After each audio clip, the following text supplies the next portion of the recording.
Hello, everyone, and welcome to Data Umbrella's webinar. So the way the webinar will work is I'm going to do a brief introduction. Melissa is going to do her talk, and then you can ask questions either in chat or Q&A, and we'll sort of, get the questions answered as we'll answer all the questions, but we'll answer them as we can have a comfortable break in between the talk. And this webinar is being recorded. A little bit about Data Umbrella. We are an inclusive community for underrepresented persons in data science, and we are a volunteer-run organization. Briefly about me, I'm a statistician and data scientist. I have a master's in statistics and an MBA from NYU in business analytics, and I'm the founder of Data Umbrella. I am on Twitter, LinkedIn, and GitHub as Reshama S, so if you would like to connect with me, feel free to follow me. We have a code of conduct. The goal of our community is to be as welcoming and inclusive and professional as possible. And so the code of conduct is linked on the sticky in the chat. So please, adhere to it and contribute to making this a welcoming and friendly community for all. And the code of conduct applies to the chat as well. There are various ways that you can support our organization. The primary one, the first one, is to follow our code of conduct and contribute to the community. We have a Discord server where you can ask and answer general questions. You can share events and job postings there as well. And we have an initiative where we have transcripts for all of our video events like this webinar right now. And you can help us edit the transcripts that come from YouTube, which are in a raw format but needs some editing to be more accurate.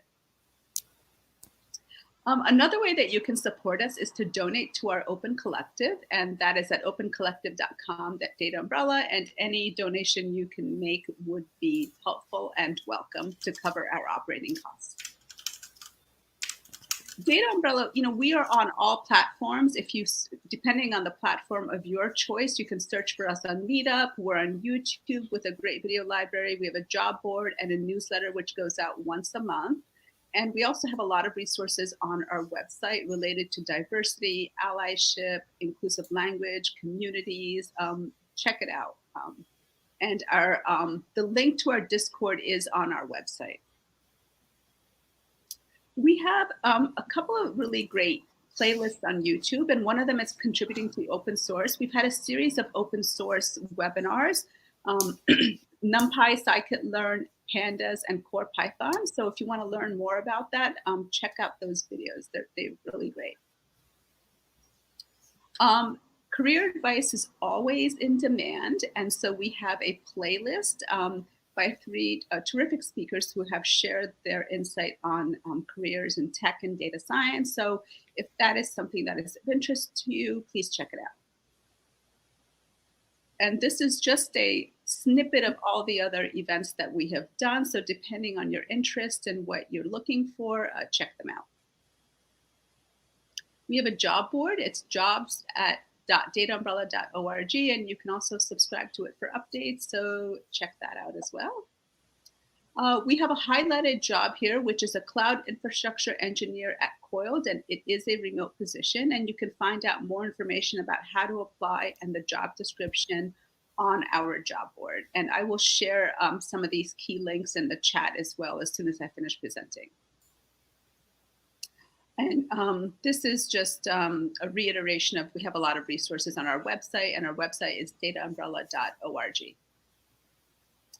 And also another iteration of where you can find us. We are on LinkedIn, we're on Facebook, we're on Twitter, and the best place to find out about upcoming events is on our Meetup.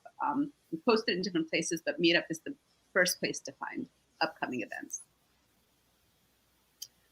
We have an upcoming scikit-learn sprint. The website is afme2021.dataumbrella.org. We do have a wait list at this time, but feel free to check it out. And we do have resources there also on contributing.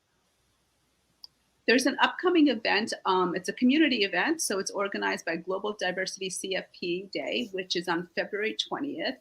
It was supposed to be last weekend, but was rescheduled due to some issues that came up. But if you would like to get started in speaking at a conference or a meetup, or even just learning how to write CFPs, which is a call for proposal, check out these live streams. They have 6 live streams for each of the regions in the world, so they're friendly to the time zone that you're at. So check it out, and the event is free. I'd like to introduce today's speaker. I also just want to share briefly why this event was organized.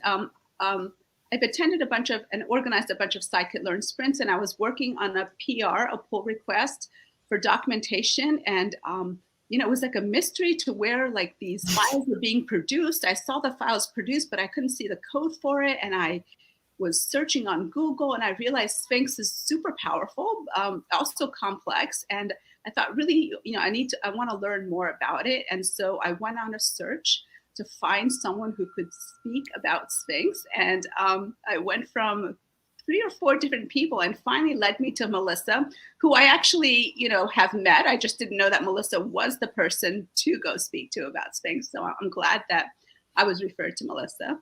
And Melissa is joining us from Brazil. Melissa is an applied mathematician and former university professor turned software engineer, and she works at QuantSight now. Her pronouns are she, her.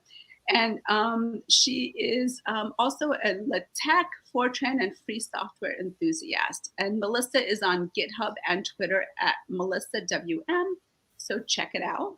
And with that, I am going to turn off my camera and mic and hand over the screen to Melissa. Thank you, Reshama. I'm so happy to be here. And I just want to point out, like, as much as I am talking about Sphinx today, it's not like I am the biggest and more profound like don't have the most profound knowledge about Sphinx. I think there are other people who could also speak to it. I just think it's a great opportunity to share and to explain. And sometimes not understanding things is the best way to explain things to other people, because you find the same issues and you have the same troubles and you find the same difficulties that other people might face when they start doing this. So thank you so much for the invitation. I'm really happy to be a part of Data Umbrella. So I'm going to do a little intro to Sphinx for Python documentation. And this is kind of going to be in 2 parts. So the first part is going to be more about Sphinx and how it's built and how to start to understand how it works. And the second part will be more of an applied thing where we'll fix something in the NumPy documentation. It will be a trivial fix, and that those are usually not encouraged in NumPy just because we have so little maintainers and so much to do. But it's just going to be an example. And if ever you are interested in doing a PR for documentation in NumPy, it can be a good example of how to start. So I have a few links there. The first one is for the slides, the actual slides that I'm showing you. You can access them with that link from hackmd.io. There's a repo, which is called MinimalSphinx, where I have like the tiniest example of a module and how you can use Sphinx to generate the documentation for that module. And then I have a link to the NumPy docs where you can see the kind of documentation that we do. So just to explain who I am and why I'm here, I've been working with the NumPy documentation since the beginning of 2020. I've been leading the documentation team with some people who are also here. I saw that Ross was here before. I don't know if there's other people from the docs team or from NumPy here. But the idea of the docs team is to concentrate our efforts into the documentation that we want to do for NumPy and have a larger vision of how we want this documentation to be improved.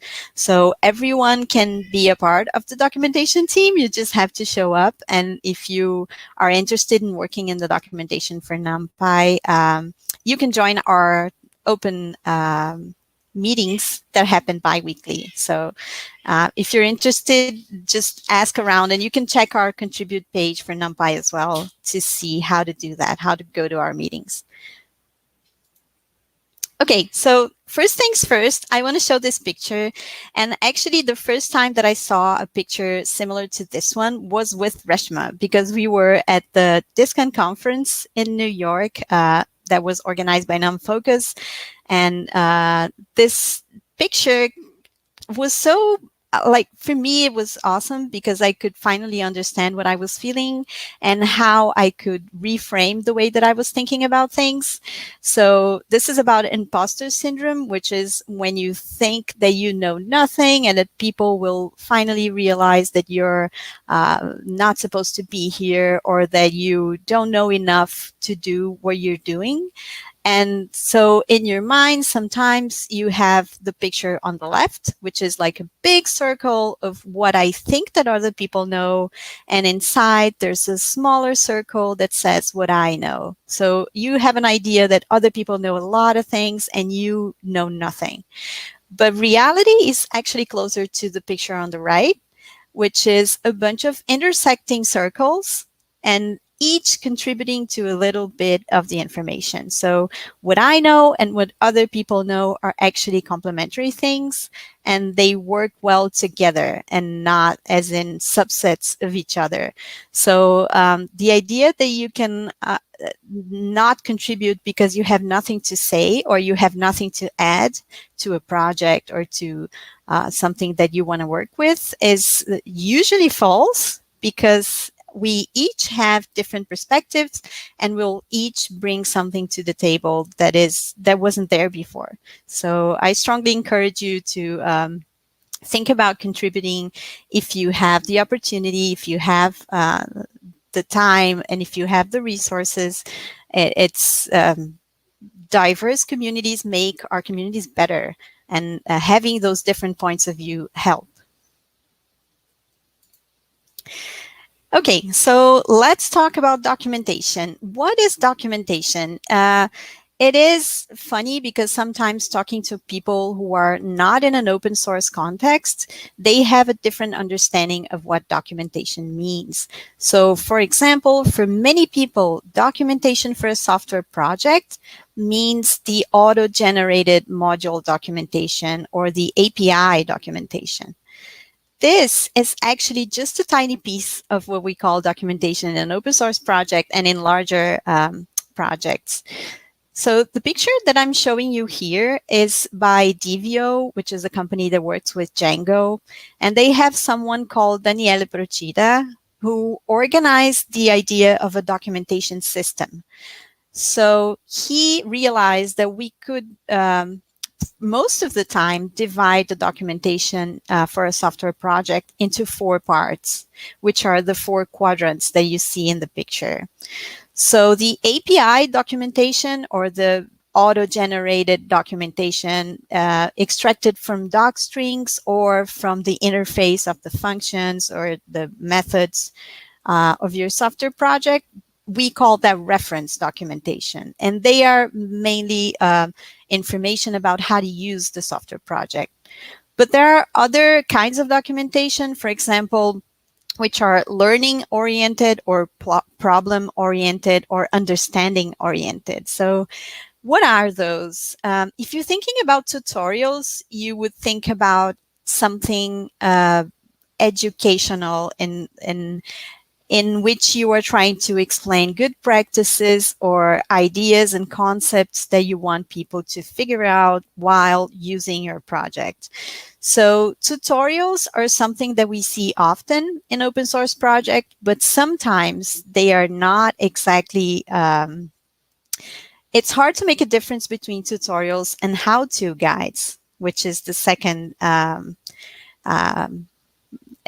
kind of document that we're going to talk about. So the how-to guides are supposed to be problem-oriented and just a series of steps that you would take to solve a problem, right? So right now we have 3 different kinds of documents: the reference documentation, tutorials, which are supposed to be educational content, teaching you best practices and how to do things, but with an underlying idea of teaching you processes, techniques, and best practices. How-to guides are mostly, how do I solve this problem? Oh, you followed this step, and then this step, and then this step.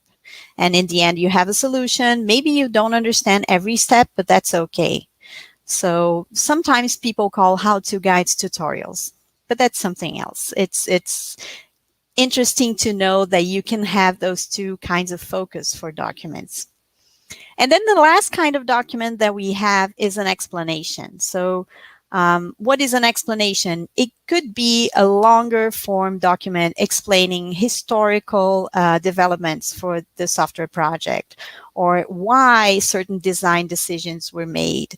And so the explanations are not always necessary. Not every project is going to need this, but often they are, and they just don't exist, and they need writing. So I'm showing you this not to overwhelm you with information, but just to explain that there are different types of documentation. And especially if you're looking to contribute to an open source project, you might find yourself wanting to contribute to just one of those kinds of documents, and that's okay. And so there are different options for how you can do this. I also have a link in the slides. So if you have access to the slides, there's a link to NEP44, which is a document that we wrote for NumPy, and it expands a bit on the kinds of documentation, the things that we are looking at doing in NumPy. So if you want to know more, you can check that out, or you can check the DVO website, where they have, like, if you search Google for DVO documentation, you certainly find the documentation system explanation. It's actually very, very good for whatever project you're working on. Okay, so in that context, what is Sphinx? I showed you before 4 different kinds of documentation, and Sphinx, just to be clear, could be used to generate any of them, right? But usually you think of Sphinx as a documentation generator in the sense that it extracts docstrings, which are comments of code that we leave in our Python modules, to an HTML. Sphinx can take any plain text source files and generate readable output. And for our use case, you can think of it as a program that takes in those plain text files in a special format, which is called reStructuredText, and outputs HTML. Of course, you could output PDFs. Sphinx also can output EPUB and other kinds of documents, but usually what we use in software projects is HTML to be able to read them on the web. It needs basically a configuration file, which is a conf.py file. And that is already a tip of how Sphinx works. So it's basically a Python file with a bunch of dictionaries and lists inside. So it's supposed to be readable as a Python file. And Sphinx is really extensible. So it has a bunch of different extensions that you can add to it to do extremely powerful things, just like Reshama was talking before. The thing is that it can be overwhelming. Exactly because it is so powerful, it can be overwhelming. So we'll try to do something more contained and not go too deep and not talk about advanced usages of Sphinx, just because this is an introduction. But there will certainly be much, much more if you search the internet for information on how to do things on Sphinx. So how does it work? Like, basically, if you have a project, I put it an empty project, but I meant like an empty documentation folder, because you will have your project. Maybe you already have a module, or you just have a Python file with some functions written in them. It doesn't have to be very complicated. If you have a project with a Python file, you can just install Sphinx. So for example, you use pip install, or you can use conda, whatever your package manager is. You can initiate the configuration file using sphinx-quickstart. It will generate a bunch of stuff for you. It will ask for the project's name, who's the author, and how do you want to organize things. Usually you can just choose the defaults and it will create a sensible directory structure and organization for your project. You can edit your conf.py file and any other files that you wish to make them customized to your liking. And then you can build the outputs of your documentation when you are satisfied. So usually in the default configuration, you will have something like make HTML because you want to generate HTML. And you can find the generated documents under a folder called build or underscored build or something like this. So for the defaults, that's basically how it works. What is this file format that I mentioned to you? So I said that the documentation, the plain text files would be written in a specific format called reStructuredText. So after running Sphinx Quick Start in a project, you get an index.rst file created. Sorry, I just saw the question on the chat. Isn't make a Linux command?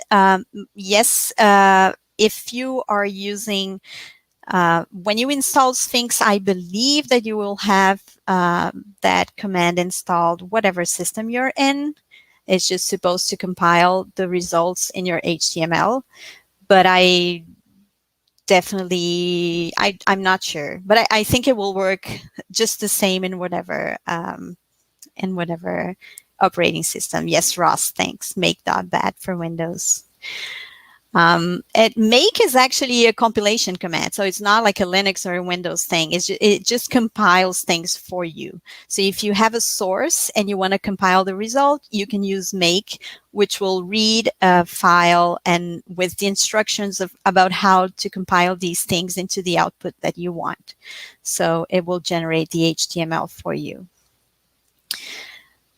Coming back to the Sphinx restructured text format, after running Sphinx Quick Start, an index.rst file is created. So in order to show you this, I am actually going to go to the repo that I mentioned to you. If you want to see that, you can also go to github.com/melissawm/minimalsphinx. I'll try and paste it in the chat so you can join. If you go there, there's a big README with instructions about how to do this for your own project. I've done this, and so I can go to the docs folder that's already here, and I can see the index.rst file that was generated by Sphinx. If I open this file, I can see that it's a very simple, let me check the raw format because it's easier to see what's happening. So this is what I have. My module is actually a Pokédex where I'm listing 3 Pokemon, which are this little monsters, creatures that were popular. I think they're still popular. My son likes them. And then you can adapt this file to your liking, like it says here. The first part is actually a comment, so it won't show up in your renders documentation. You have a title here, which is Welcome to Pokédex Documentation. And you can see there's a bunch of equal signs under this text. This means that this is a title. And then Sphinx, when it reads this file to generate the HTML, it will figure out how to show the results accordingly. And so you have other things that I'm going to mention later, but this is the basic format of your index.rst. Going back to the presentation, so restructured text is a markup syntax. So you could see that there's like little commands and things that you can tell it to get certain generated content that you want. So in that sense, it's similar to Markdown, but you have to be careful. Because it is similar to Markdown, it's easy to get things wrong. And so this is a source of confusion for many people. For example, the standard REST inline markup is 1 asterisk for emphasis, which is italics, 2 asterisks for text that is strong emphasis or boldface, and back quotes for code samples. But you actually need 2 back quotes instead of 1 like you would do on Markdown. So you have to be careful about the little differences. And it is possible to use Markdown with Sphinx, but I'm not going to go there at this point. So the basic usage is using restructured text. If you have access to the slides, you can actually click this link where it says restructured text for the basics of the syntax and how you do other more advanced things with REST or restructured text. It is a very powerful syntax because it will help you to auto-generate the documentation, including the inline markup that I mentioned, but also custom content, powerful linking, and cross-referencing features. So it is pretty powerful. It can do a lot of things. And if you take the time to learn, I promise it will help you generating those documentations. REST also implements directives, which are blocks of explicit markup, which can have arguments, options, and content. So like I was showing you with the index.rst, I'm going to be back to that file now. So you can see, for example, this is what we call a directive. It's a talk tree directive, which is meant to generate a table of contents for this file. And then it has options, for example, max depth, which is the depth of nesting that you want to list in your table of contents, and the caption that you're going to use for the table of contents. So you can see there's the characteristics of this. For example, indentation matters. And you have to use consistent indentation to make the compiled documents generate properly. There are other things that it's possible to do. For example, here you can see another kind of syntax, which is a list. So the asterisks there are meant to be items of a list. And then you have a reference to another document that's going to be called GenIndex.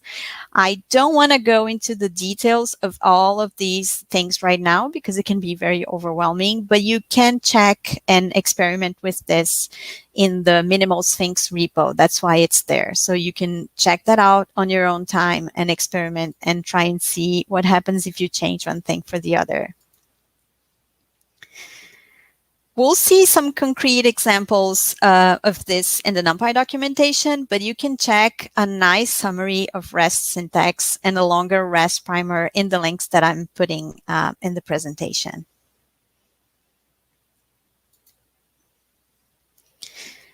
So I think the main thing about Sphinx, I actually didn't give a historical explanation for this, but Sphinx kind of was built by Python programmers and developers to Python projects. So it's meant to be specialized for Python, but it's not anymore. Some people outside Python are also using it. I've heard like the Linux kernel are using Sphinx to document things as well. And so it is pretty powerful, and it supports the inclusion of your docstrings with an extension called autodoc. So the main idea is that you'll have your module with your docstrings, and you can tell Sphinx, okay, now you need to extract those docstrings and put them in a generated HTML documentation. Let me just answer a question from the chat. Do the docstrings have to be in RST? Yes, they should use a syntax that is compatible with what you're doing in Sphinx. There are extensions that allow you to write the docstrings in other formats, for example, in Markdown. So you can check that. If you prefer to use Markdown, for example, many people do, you can use Mist, I think will do that, which is read the docstrings in other formats and output HTML anyway. So many of those things, for example, the extensions and how you want to extract things from your module are going to be selected in the configuration file, which is the conf.py file. And you can then document whole classes or even modules automatically using member options for the auto directives. So this is an example. You would have a module called IO, And if you want to just document every class, every function inside this module, you just say members, which means document everything.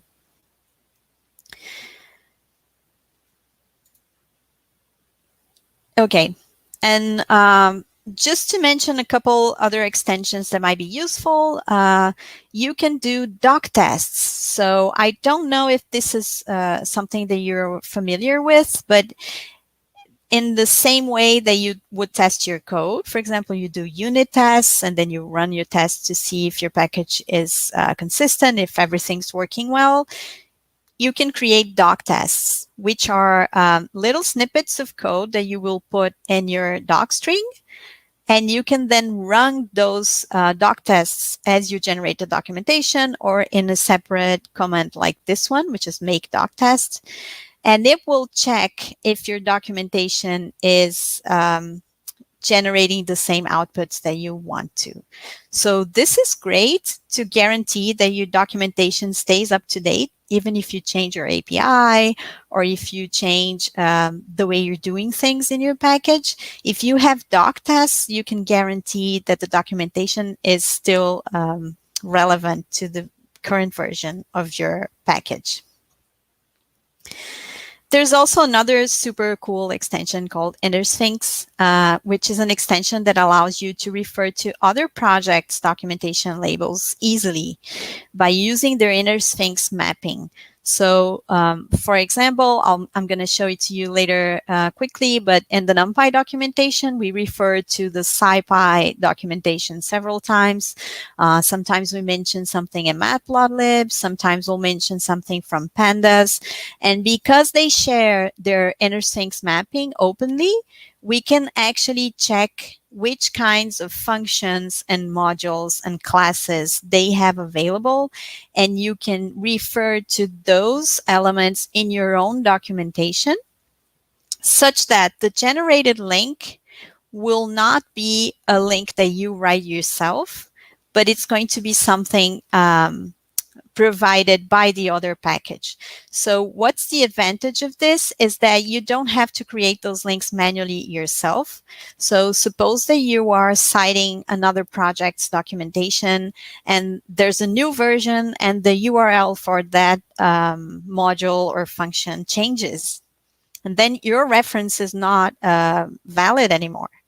If you're using the InterSphinx mappings, that doesn't happen because the actual URL that you have to click to get to the documentation will be generated automatically by the InterSphinx extension. So this is really useful if you're citing other people and other projects. And I'll try and show you an example later if we have the time. Then I'm going to show you an example of the NumPy docs, but I just want to go back a little because I wanted to show you more about the MinimalSphinx repo. So I'm going to open a console here. I'm on Linux, so it's not going to be the same for you if you're in another operating system, but I just wanted to show you quickly some things that we can do with Sphinx. So what I have, this is the pokédex.py file that is in the MinimalSphinx repo. And it's a very, very simple package, really, which only has like some definitions of Pokemon and how you can call them, which Pokemon they evolve to and stuff like that. So I just want to check out this repo, and I'm going to show you, I think I'm going to do it differently like this so you can see better. There we go. Okay, so what we have here is a directory structure like this. There's my README, the license file, and then there's a source folder which has only one file in it, which is the one that's open there, which is pokédex.py. And all the other things that are there are actually auto-generated and doesn't matter for our purposes. So the main file is pokédex.py. And if we go to the docs folder, there is a bunch of .rst files there's a make.bat file, a make file, and some other stuff. So I just wanted to show you how you would generate the documentation. My machine's name is Ahsoka, as in Ahsoka Tano, because I'm a big Star Wars fan. I'm just going to run the make HTML command here. So like I mentioned, we already have a conf.py, which is a configuration file. So we already started Sphinx in this repo. So we can run make HTML to generate our documents. So the results will be in build HTML. So you can actually access this with your browser. If I go to File,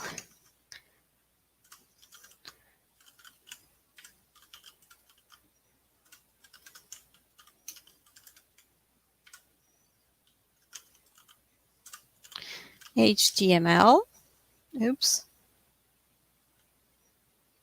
Oh, docs, sorry. There we go. So I just went to the folder that it pointed me to.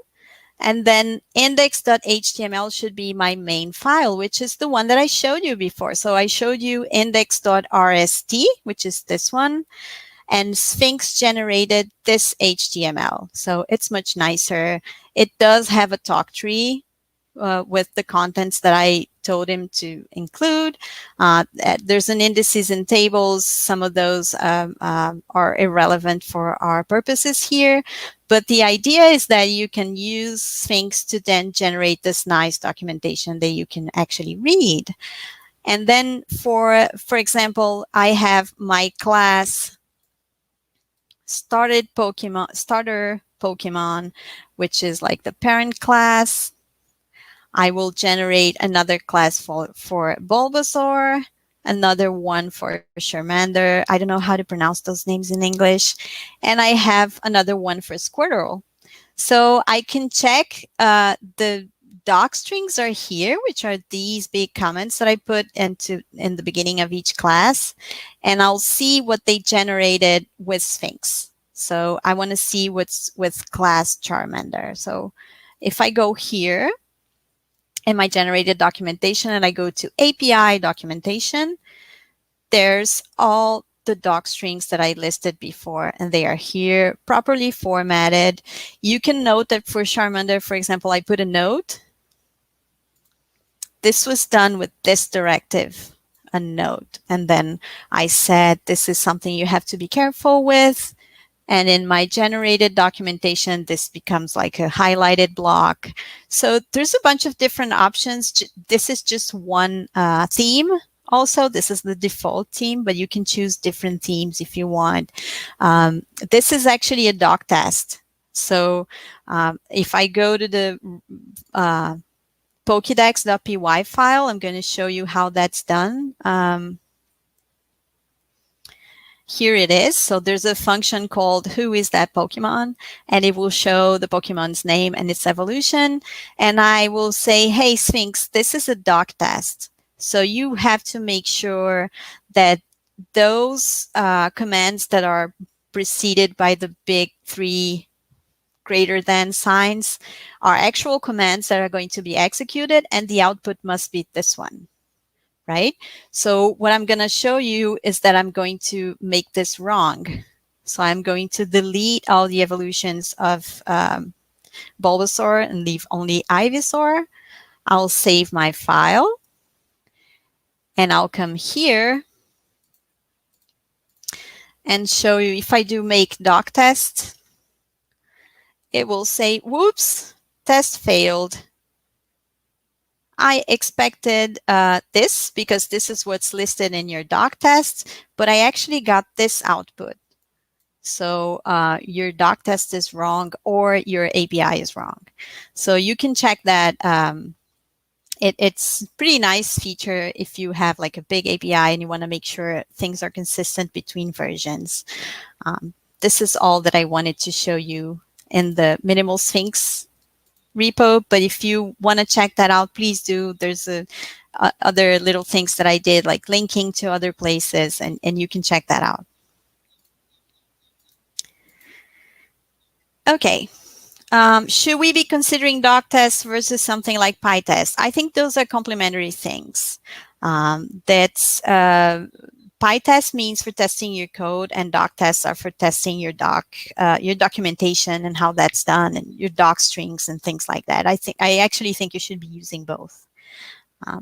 I don't know if PyTest has ways of testing docstrings as well. I'm not sure.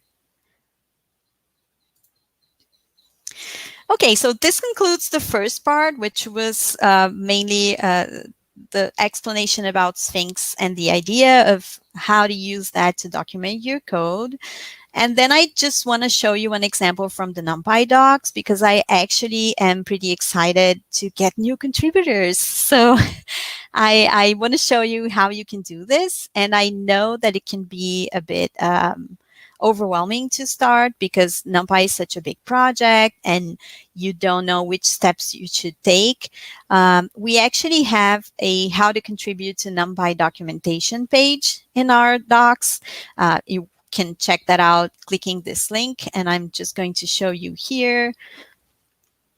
We explain about the documentation team meetings and what you should know before you join, or how you can contribute fixes and all that you need to know to contribute. So please check that out. And if you have feedback about that page, please let us know. It would be also super useful to be able to make that friendlier for people who want to join. So like I mentioned, we do have a documentation team. So if you're unsure about how to contribute, you can always come and ask us for help. There will most certainly be people around to help you. And we're happy to mentor people if they want to get started. So please just join. Don't worry if English is not your first language. It's not mine either. And we'll make sure there are native speakers to make corrections or make sure things make sense. So you can contribute what you have. Start from where you are, right? And we can help you get there. There's a couple ideas about how to contribute. You can open an issue requesting content that you think is missing. Maybe you lack an explanation or something, or you would like to see a specific tutorial. You can just open an issue and suggest that that's written. The more specific, the better. So if you can list, for example, the things that you would like to see in a document, that would be great. You can suggest video content as well. So we are looking into experimenting with that. So if you have suggestions for good video content that we could generate to help you or other people contribute or understand how NumPy works, let us know. And you can join our communications channel. So we mainly use Slack for our internal communication, meaning if you want to contribute and you want to know more and you want to get in touch with other people who are contributing to NumPy, you can just ask for an invitation for our Slack channel. We don't vet people. You can just ask and we'll add you. But it's a nice place to ask questions privately if you prefer. If not, there's GitHub and there's our mailing list. So you can check our communications channel at numpy.org/contribute. Okay, so I just want to finish with a pull request to the NumPy documentation. So I'm not actually going to do the pull request, but I'm going to show you how to get there. So I want to thank Fatma Tralassi because she's the one who suggested this to me. There is a typo in our quick start guide. So I'm going to open this for you here.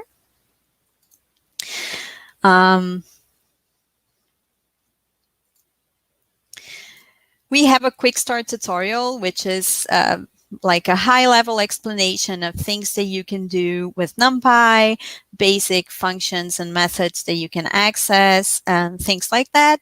And so if you go to Quick Start Stacking Arrays, which is one section of this Quick Start, there's a typo. So if you go here, I think I missed the link. The text is this one. In general, for arrays with more than 2 dimensions, H stacks along their second axis, V stacks along their first axis, and concatenate allows for n optional arguments, giving the number of the axes along which the concatenation should happen. So I think this word should not be here. So I'm going to just search for concatenate allows so that we can find this quickly. Here we go. This is the offending word. So we would like to remove that. It's, we'll just look into the files and do that. However, because of Sphinx and how things are done, and actually because of, let me just clear my screen. Because of how NumPy is built and the documentations are built. So the documentation for NumPy includes those docstrings that I was mentioning before. This means that you have to have the whole source code for NumPy to be able to touch the docs, right? So we will actually do that now. So we'll, I'm just going to do the following. I'm going to split my screen so we can see the instructions on the left and the commands on the right. I hope that's not too small. If it is, let me know and I can maybe make that larger. So first, we have to look at the NumPy repository on GitHub.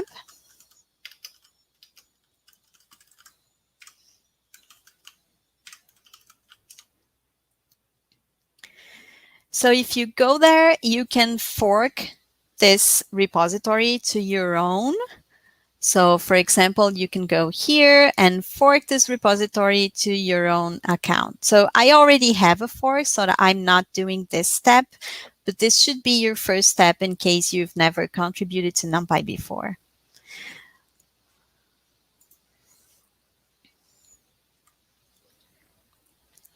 It's the plural arguments that should be changed to singular. That's very possible. We can take a look at that. For the purpose of this presentation, it really doesn't matter. It's just more of an example of how to find the file and compile things. But yeah, I think maybe we should check that.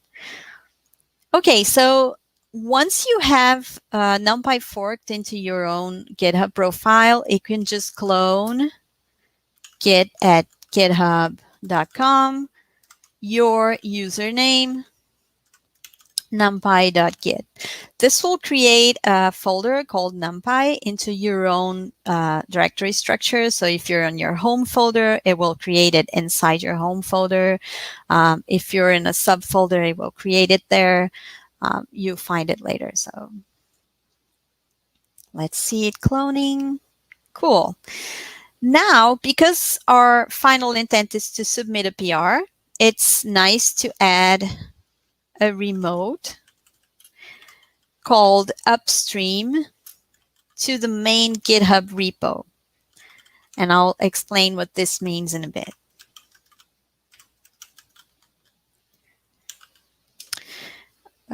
Okay, I have never joined my own NumPy folder.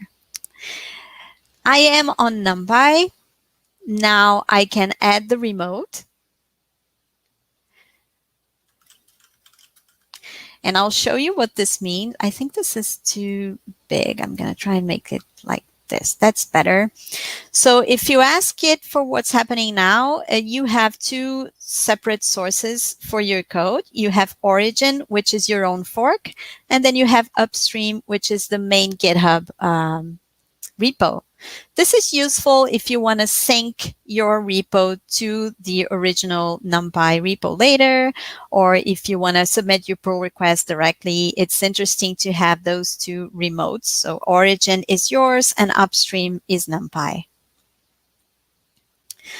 Now you can maybe check out a branch. So I'll check out a branch called docfix.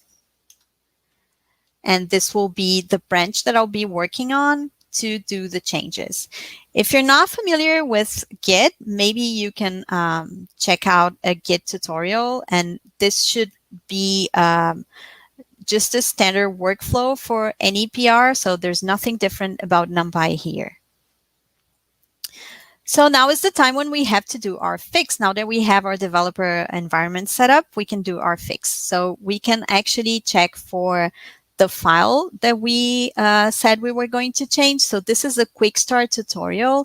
And I don't know if you can see here because it's very, very small, but it says numpy.org/doc/stable/user/quick-start. So that gives you an idea of where this file is. If you look inside the NumPy folder here that you have downloaded and cloned from GitHub, it will have a doc folder. Inside the doc folder, you can see a source, which is all the RST files that we mentioned before. And then because our document is under user, this should also be under user here.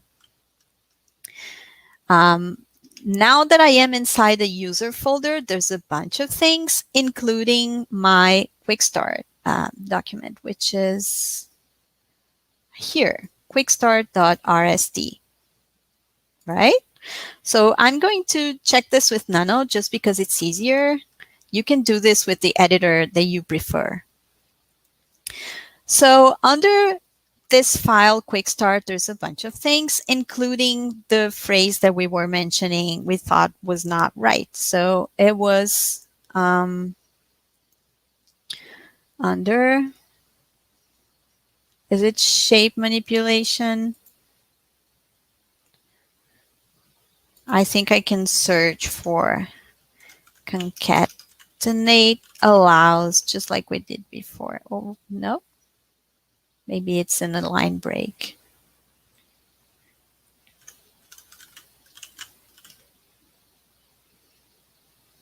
Here you go. Concatenate allows for n optional arguments. Maybe we need to delete the s, like you mentioned, someone mentioned in the chat. So let's do that. For an optional argument, giving the number of the x's along which the concatenation should happen. Okay, so we did our fix. Let's save this file. Let's exit. And now I'm just going to go back to the root folder because I want to show you some other stuff. Now that we are here, we would like to build the documentation and see if our fix actually happened and if everything's going fine, right? So we would have to set up our developer environment because we have never built NumPy before here. So what I'm going to do is create a virtual environment. You can use Conda if you want. It's up to you what's your preferred way of doing this, but it's a good idea to use some kind of environment setup so you don't have trouble with your operational system Python. So I'm going to activate my virtual environment and I'm going to pip install with the file called doc requirements. So because NumPy is so big, we have two files, one called doc requirements and another called test requirements. And those two files are separate with separate packages that you should install with their versions specified. So if you're just going to build the documentation, you don't necessarily have to build the test requirements. Only if you want to run the complete tests before submitting your PR, for example. We also have to install cython because NumPy depends on it. So I'm going to install it now. We're good to go. So now we should compile NumPy. So I am going to copy this. And you can actually use this command as it's more convenient for you. So for example, for me, I have 12 cores in this machine. So to make it faster, I will use -J12. So while this is compiling, if you want to ask questions in the chat, I'm available to answering them. I think it's going to be a couple of minutes when it compiles. Thanks, Ross, for being here.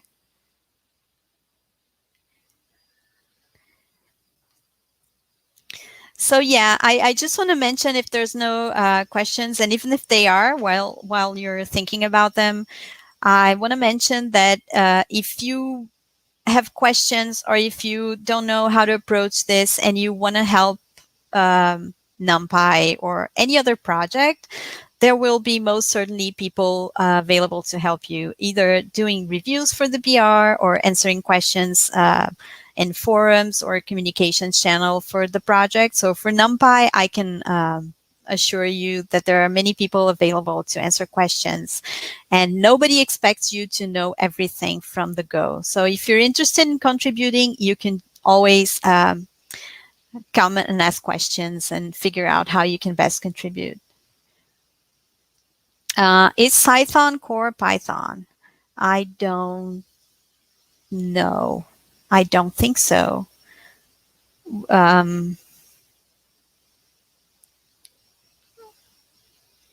Obrigada, Stephanie.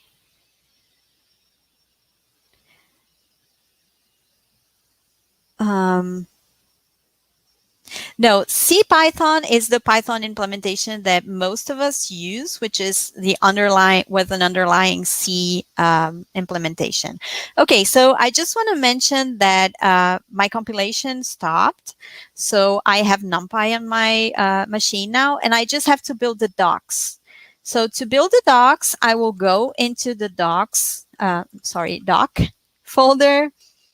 There's a bunch of things there. You can actually see a bunch of, for example, test.rst.txt. You can open those files and look and see how they look like if you want. But to compile, you just do the same command that I mentioned before, make HTML. So now we're going to get something. Okay, so because this is the first time that I was building, it asked me to make dist first, because before make HTML, just because I just rebuilt NumPy. So it was going to give me,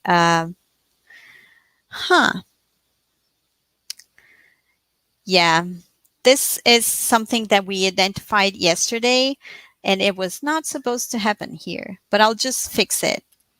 Just give me a second.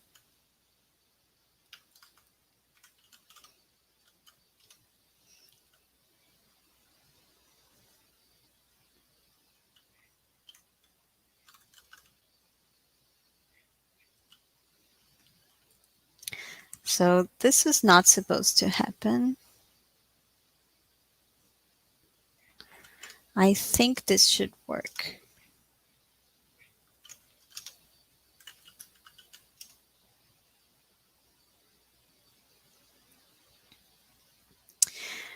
Okay, I'm going to try and fix this while you ask questions, if that's okay.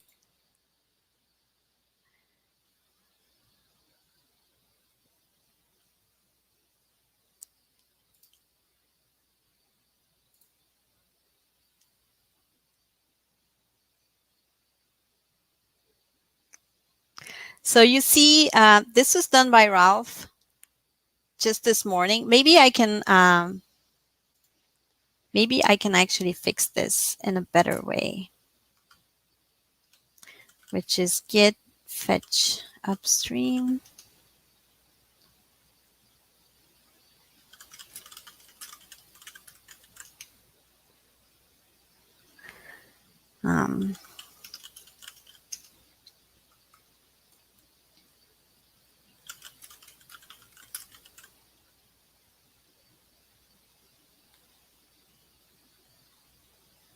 Okay, so this should work, but I'll have to rebuild. I'm sorry, folks. So we identified this yesterday, actually, which is an error in setup.py. So you can see the actual commit to fix this issue right here by Ralph. So we identified this yesterday, and I thought it was working already. So, okay, we had already built this, so it doesn't have much to do. So I'll try and build the docs again. Yay, that works. So while it's building, let's go back to the questions. Maybe I'm usually, Charlie, you're using Conda. That's also a great idea. Me personally, I prefer Conda, so I use that all the time. When presenting, I chose to use virtualenv because I realized that many people are mostly living in virtualenv and using pip. But if you want to use Conda, it should also work. Yes, that is the nature of live coding, and it's also nice to see, like, for example, this error, I identified it the other day, and then I mentioned in our Slack. Ralph was patiently debugging with me for some time until we found the error and he fixed it. So that's kind of how it goes when you find those errors. Can Sphinx be used for other languages? I think it can. It probably depends on extensions of some sort. So, but yes, I think it's pretty flexible right now. I know that there are some extensions for JavaScript or MATLAB. I know that there's an extension for MATLAB. So, why did we build NumPy? Okay, so like I'm doing now, make dist. This means that you want to generate documentation for the newest NumPy version. And so what we did is we created a virtualenv that didn't have NumPy installed. We just cloned it. But then to build the documentation, you want to run the doc tests, right? So you want to actually be able to import NumPy. So you have to build NumPy and install it before you can build the docs so that the docstrings pass and NumPy can actually be imported.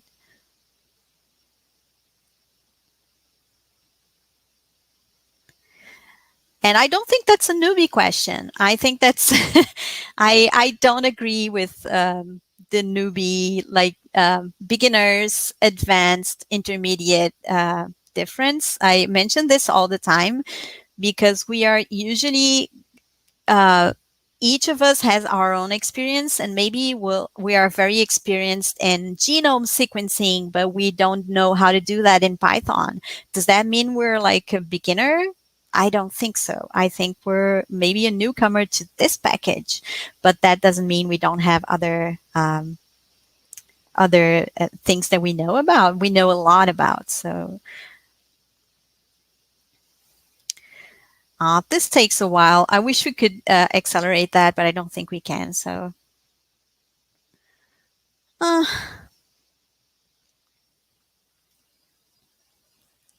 it wouldn't have worked if we would have installed it. It will usually complain about a different version like it did here. So I don't think it would work. You have to have the source code to be able to build the docs. Yeah, I'm so sorry, folks. I don't think that's going to work. And it's something that has been working before.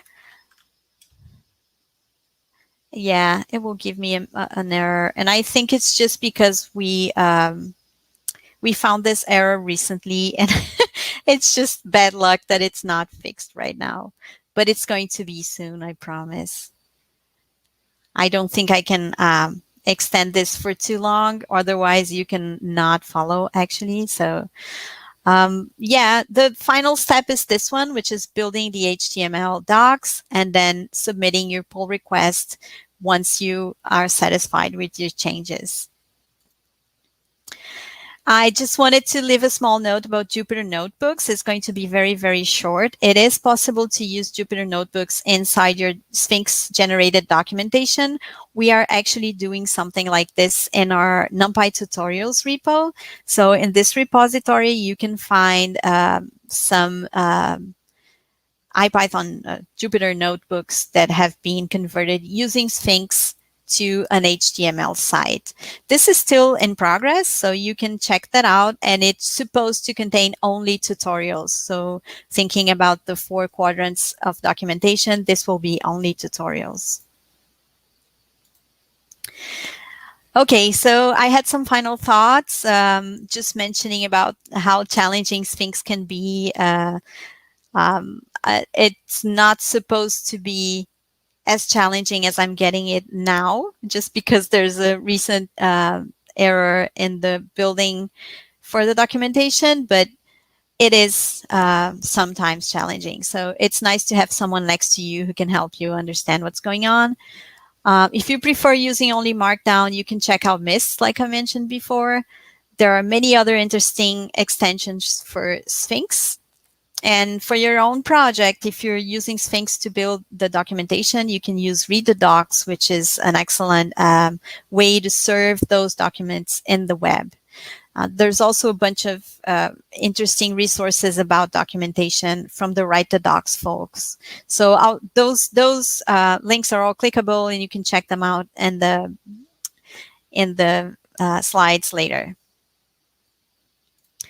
That's it. I'm so sorry why I didn't manage to build the docs in the end. And this is something that I worked yesterday. So yeah, I'm sorry. But that's the nature of live coding and the nature of open source projects as well, I have to say. Oh, Reshama, I think you're muted.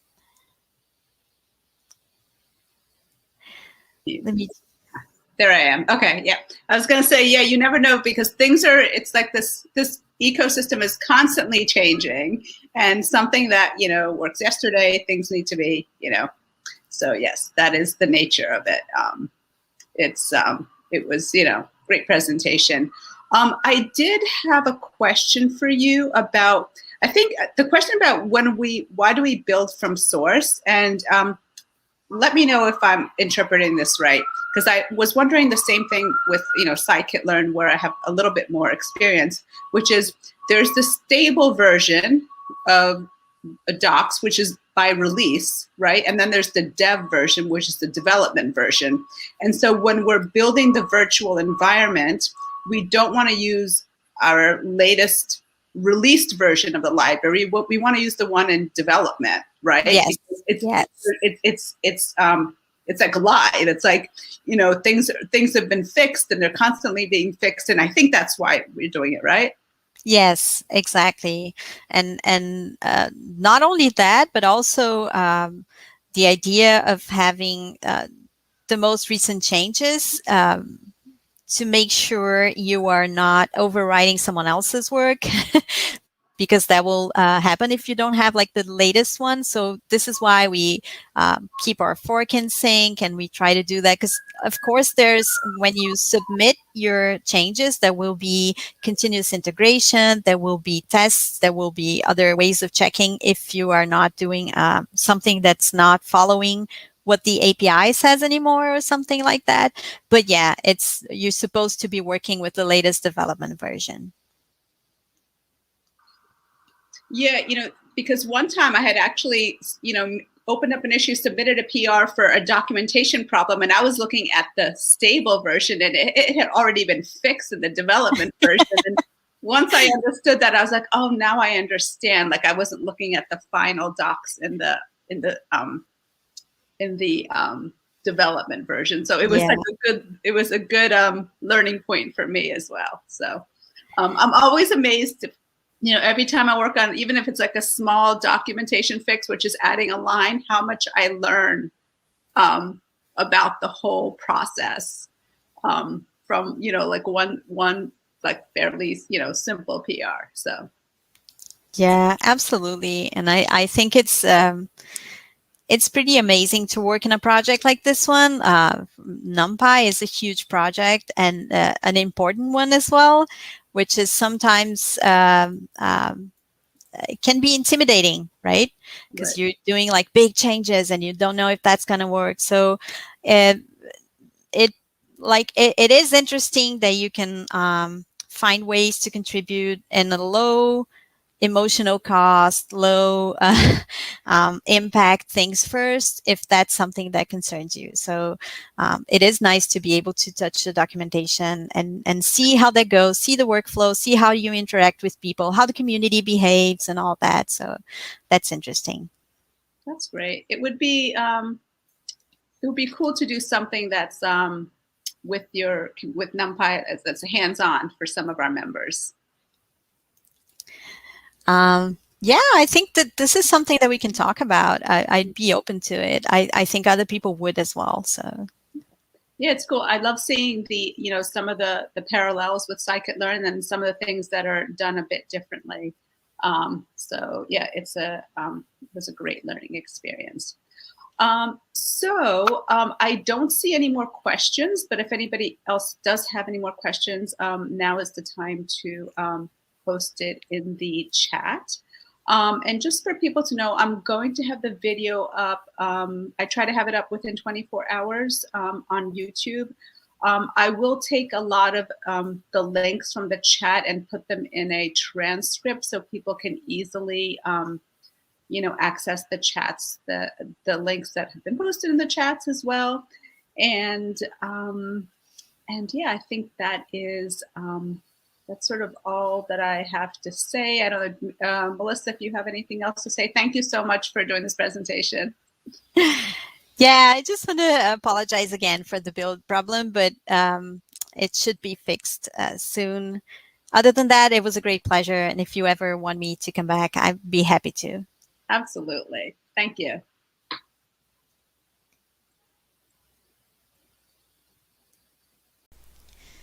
Okay, now that we have done our fix, we can build the docs and see how that worked. So we can do make HTML inside the NumPy/doc folder and see what happens. So this will use Sphinx to build all the files, and this might take a while exactly because it's reading all of the sources, including the docstrings, including the auto-generated documentation and the extra documents that we have written in RST format.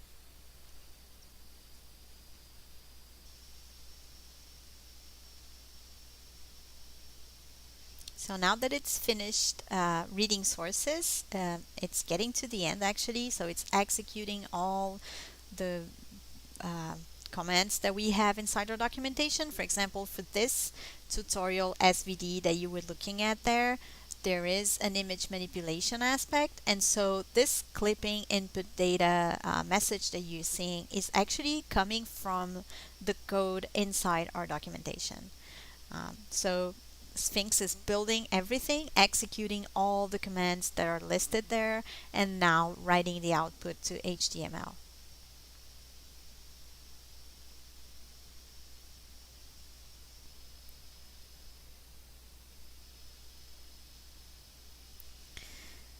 So you can see that this really takes a while, and once it's all built, all the HTML is going to be generated inside the build folder, in the doc folder, in the root NumPy folder. So we can go to our browser, in my case, home, Melissa, NumPy, doc, and then you can see all the directory structure under there. So we'll go to build, HTML.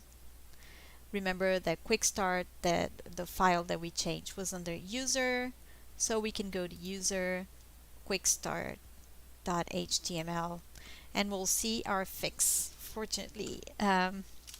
So if we go to concatenate allows, it will say for an optional argument, giving the number of the axis along which the concatenation should happen. So now our fix is done and we can submit our PR if we want to.